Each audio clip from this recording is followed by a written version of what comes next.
अखिलेश के सवारल यूपी भइल सत्यानाश जी। छूट गइल बा नौकरी चकरी भइल बा सब कंगाल। पनौती लाग गइल बा, पनौती लाग गइल बा।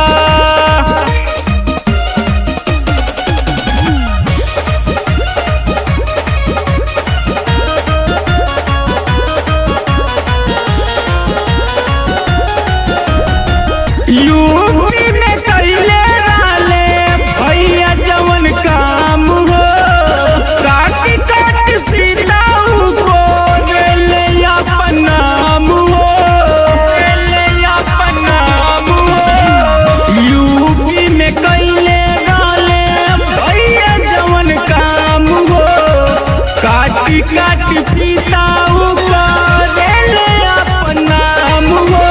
गुलाम नबी रोक न पैबा 22 में साइकिल के चाल। पनौती लाग गइल बा।